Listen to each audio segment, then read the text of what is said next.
Vamos a conversar con el ex ministro de Educación, el señor Rosendo Serna, quien está con nosotros aquí Conectados Noticias. Profesor Serna, ¿cómo está? Bienvenido a Conectados.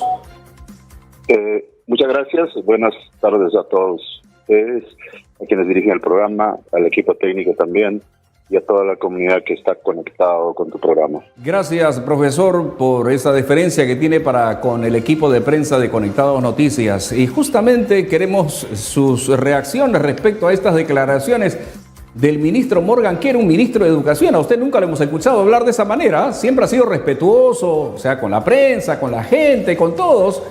Pero tenemos a un ministro, o sea, supuestamente muy preparado, pero cada frase, cada tiempo dice unas cosas, pero que en realidad preocupan y son motivo de cuestionamiento por parte no solamente de la clase política, sino de la ciudadanía en general. ¿Cuál es su comentario al respecto? Bien, ayer hice público mi opinión respecto a este tema. Considero de que el ministro de Educación, el señor Quero, Morgan Quero, es una persona, vamos a decir, impresentable, porque no es la primera vez que emite juicios de valor respecto a temas muy sensibles en la comunidad, a temas que muestran todo un rostro intolerante, mezquino, discriminador, y luego sale a declarar indicando de que estaba pensando en otra cosa y que no entendió bien la pregunta. Quienes hemos estado al tanto viendo la entrevista, vemos con toda claridad que él dice una opinión valorativa respecto a la situación de las víctimas. Creo que eso ya es intolerable. La sociedad organizada, la sociedad en pleno, está planteando su repudio, y lo mínimo, si tiene sangre en la cara, tendría que renunciar. Ahora, tú señalabas que es un personaje muy preparado, seguro que preparado para la defensa del actual presidente, la señora Dilma, porque él es uno de los principales defensores cuando ocurren estos temas o alguna situación que complica el accionar de la Boluarte.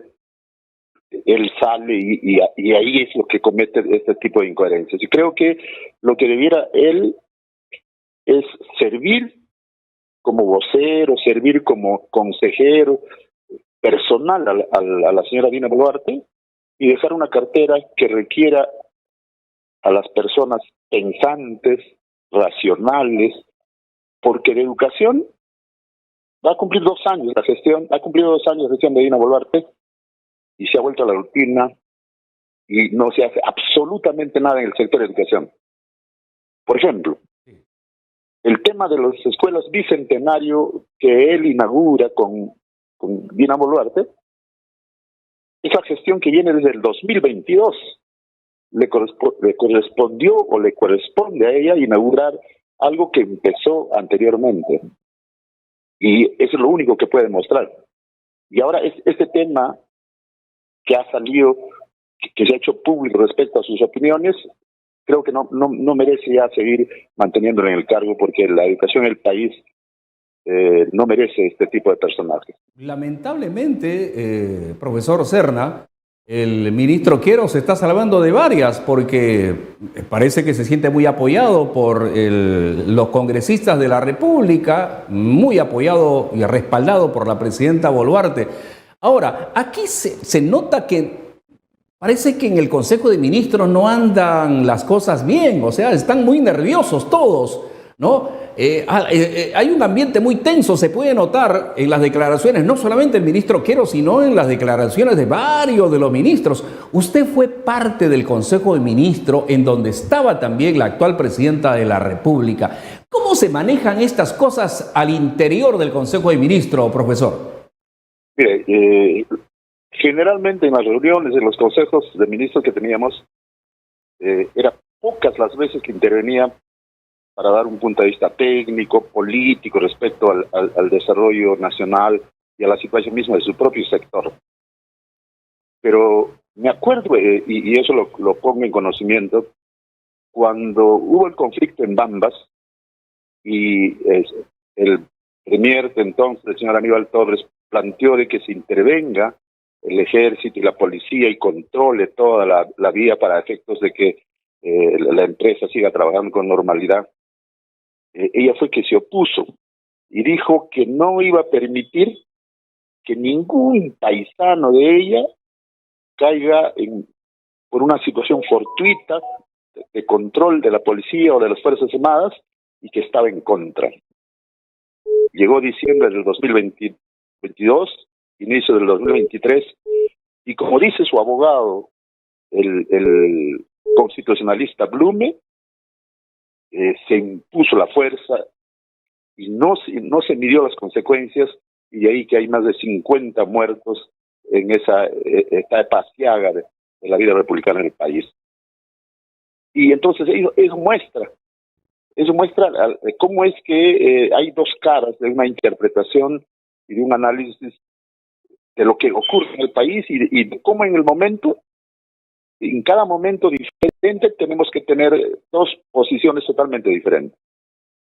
Tú lo has señalado, lo has dicho, que el pacto que controla y gestiona el gobierno, el Congreso, donde están a las Fuerza Popular, el tema de Alianza para el Progreso, los demás partiditos que son un furgón de cola, incluido Perú Libre. Ese es el pacto que hace y deshace, y que en algún momento yo señalé que era la dictadura congresal.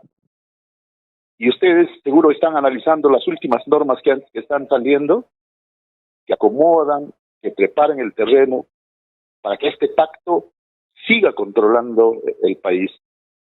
Es decir, el poder económico de ciertos personajes que siempre han estado controlando el país, o sea, el poder fáctico, quiere seguir controlando el poder político. Y el Ejecutivo pues simplemente se ha vuelto implementador del pensamiento de estos congresistas, que lo que buscan es el interés personal, grupal, pero no piensan en el desarrollo del país, no piensan en la situación crítica a la que nos están llevando. El control de todas las instancias autónomas de la situación, ahora tratando de controlar el tema de quienes llevan y conducen el proceso electoral. Y ese tema es preocupante. Creo que está llegando al hartazgo y en algún momento la sociedad civil, el pueblo organizado, va a tener que dar una respuesta muy contundente y espero que sea democrática. Bien, usted dijo que el ministro Quero debería dar un paso al costado. Eso quiere decir, profesor Serna, que las políticas educacionales en este momento, desde el tiempo que usted dejó este ministerio tan importante, no ha crecido, no ha avanzado. ¿Qué se debería hacer en este sector tan importante, profesor? Miren, un hecho concreto respecto a la situación de la educación básica. Nosotros trabajamos del mayo del 2022 a noviembre del 2022 con una consulta a nivel nacional respecto al tema de la revisión del currículo nacional. Y en la perspectiva de tomar el parecer de los maestros, de la sociedad organizada, de los padres de familia, hicimos un buen trabajo ahí. Y dejamos las conclusiones en el mes de diciembre cuando nos retiramos. Eso se envió al tacho. No se hizo. Y resulta que ahora seguimos trabajando con el currículum del 2016.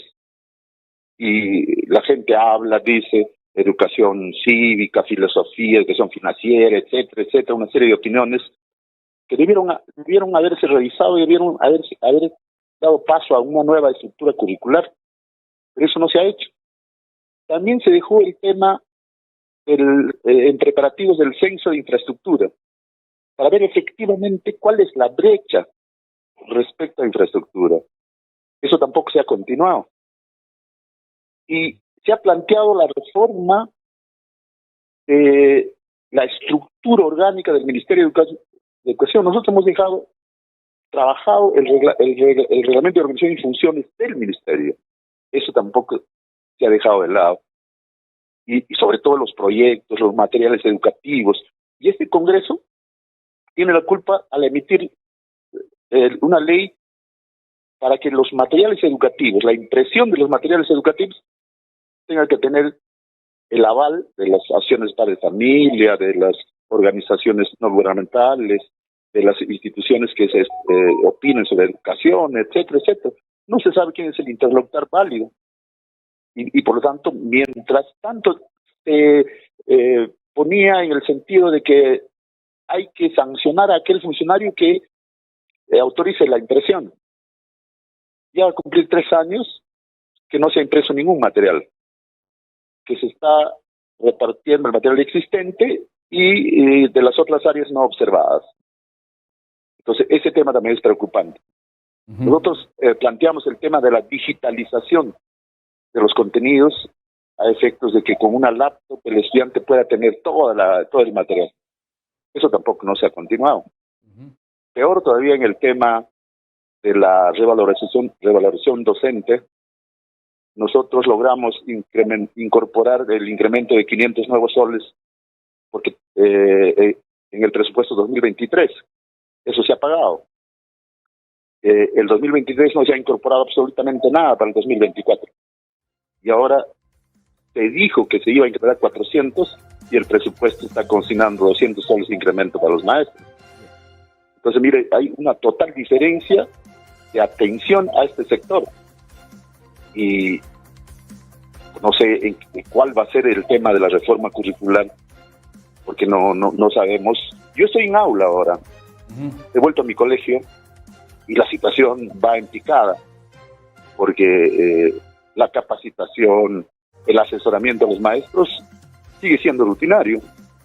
Es aquella que plantean algunos especialistas del ministerio, pero que nunca pisaron la escuela, que no conocen la zona rural.